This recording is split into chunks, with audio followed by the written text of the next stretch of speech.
తెలుగు నేల రాజకీయాలకు కంచుకోట. ఇక్కడ అధికారం కేవలం సంఖ్యల మీద ఆధారపడదు. ప్రజల సెంటిమెంట్ మీద నడుస్తుంది.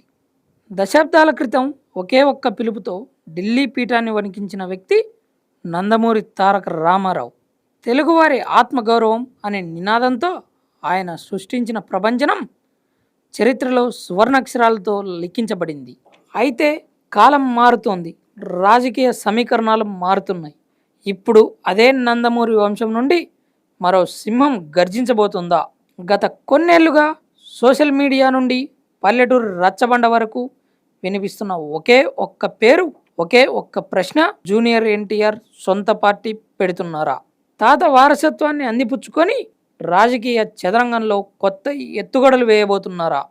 ఇది కేవలం ఊహాగనమా, లేక రాబోయే తుఫానుకు ముందున్న నిశ్శబ్దమా? 2009 ఎన్నికలు. తెలుగుదేశం పార్టీ కోసం ఒక చిన్న వయసులోనే ఊరు వాడ ఏకం చేసి ప్రచారం చేసిన తారక్ గుర్తున్నారా? ఆనాడు ఆయన వాగ్దాటి, ఆయన ఆహార్యం చూసి ముసలి మూతక సైతం అచ్చం అన్నగారే దిగి వచ్చారు అని మురిసిపోయారు. కానీ ఆ తర్వాత పరిస్థితులు వేగంగా మారిపోయాయి. పార్టీకి తారక్కు మధ్య పెరిగిన దూరం, తెర వెనుక జరిగిన రాజకీయ పరిణామాలు అతని సినిమాలకే పరిమితం చేశాయి. కానీ అభిమానుల గుండెల్లో మంట మాత్రం చల్లారలేదు. టీడీపీ కష్టకాలంలో ఉన్నప్పుడల్లా తారక్ రావాలి, పార్టీని నడిపించాలి అనే నినాదం మారుమోగుతూనే ఉంది. అయితే ఇప్పుడు వినిపిస్తున్న వార్త వేరు.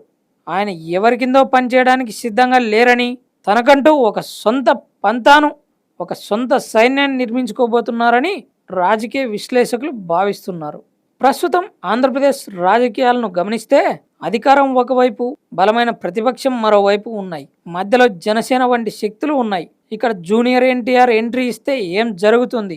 తారక్కు ఉన్న ఫ్యాన్ బేస్ కేవలం సినిమా ప్రేక్షకులే కాదు, ఆయన మాట తీరును మెచ్చే యువత. లోకేష్ నాయకత్వంపై అసంతృప్తిగా ఉన్న పాత తరం టీడీపీ కార్యకర్తలు తారక్ వైపు చూసే అవకాశం ఉందా? ఇప్పటికీ రాష్ట్రంలో ఒక బలమైన నాయకత్వం కోసం ఎదురు చూస్తున్న వర్గాలు తారక్ను ఆశా కిరణంగా చూస్తున్నాయి. ఒకవేళ తారక్ పార్టీ పెడితే అది కేవలం మరో పార్టీ అవ్వదు, అది ఒక ఎమోషన్ అవుతుంది. కానీ రాజకీయాలు అంటే సినిమా సెట్టింగ్ కాదు. ఇక్కడ డైలాగులు రాసిచ్చే రచయితలు ఉండరు. ప్రత్యర్థులు వేసే ప్రతి అడుగు ఒక వ్యూహం. తారక్ ముందున్న అతిపెద్ద సవాళ్ళు ఏంటంటే, మొదటిది కుటుంబం. నందమూరి కుటుంబం మరియు చంద్రబాబు నాయుడుతో ఉన్న సంబంధాలను తెంచుకొని బయటకు రావడం అంటే అంత సులభం కాదు. రెండవది వ్యవస్థ. ఒక కొత్త పార్టీని గ్రామ స్థాయి నుండి నిర్మించాలంటే వేల కోట్ల రూపాయలు ఖర్చు, వేల సంఖ్యలో కార్యకర్తల బలం కావాలి. మూడవది, తారక్ ప్రస్తుతం పాన్ ఇండియా స్టార్. RRR తర్వాత ఆయన ఇమేజ్ గ్లోబల్ స్థాయికి వెళ్ళింది.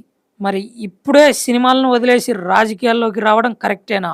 అయితే చరిత్ర ఏం చెబుతోందంటే, ప్రజల్లో బలమైన ఆకాంక్ష ఉన్నప్పుడు నాయకుడు ధైర్యంగా అడుగు వేస్తే అద్భుతాలు జరుగుతాయి. ఒకవేళ తారక్ తన సొంత జెండాను ఎగరేస్తే ఆ జెండా రంగు ఏదైనా కావచ్చు, దాని వెనుక ఉండే బలం మాత్రం నందమూరి అనే బ్రాండ్. ఈ రోజున ఇది కేవలం ఒక చర్చ మాత్రమే కావచ్చు, కానీ రాజకీయాల్లో ఏదీ శాశ్వతం కాదు. జూనియర్ ఎన్టీఆర్ మౌనం వెనుక ఒక పెద్ద స్కెచ్ ఉందని ఆయన సన్నిహితులు చెబుతూ ఉంటారు. కాలమే అన్నింటికీ సమాధానం చెబుతుంది. ఆయన వస్తారో లేదో తెలియదు, కానీ ఆయన వస్తే మాత్రం సమీకరణాలు తారుమారవుతాయి, పాత కోటలు కూలిపోతాయి, కొత్త చరిత్ర మొదలవుతుంది. సింహం అడుగు వేస్తే అడవి దద్దరిల్లాల్సిందే. మరి తారక ఆ అడుగు ఎప్పుడు వేస్తారు? 2029 లక్ష్యంగా ఆయన అడుగులు పడుతున్నాయా, లేక అంతకంటే ముందే సంచలనం సృష్టిస్తారా? వేచి చూద్దాం. ఒకవేళ తారక మంత్రం కనుక రాజకీయాల్లో పఠిస్తే ఆంధ్రప్రదేశ్ రాజకీయ ముఖ చిత్రం ఎలా మారుతుందో మీరే ఊహించుకోండి. మీ అభిప్రాయం ఏంటి? జూనియర్ ఎన్టీఆర్ సొంత పార్టీ పెట్టాలా, లేక టీడీపీని లీడ్ చేయాలా? కింద కామెంట్ బాక్స్లో తెలియజేయండి. ఇలాంటి మరిన్ని వీడియోల కోసం మన ఛానల్ని సబ్స్క్రైబ్ చేసుకోండి.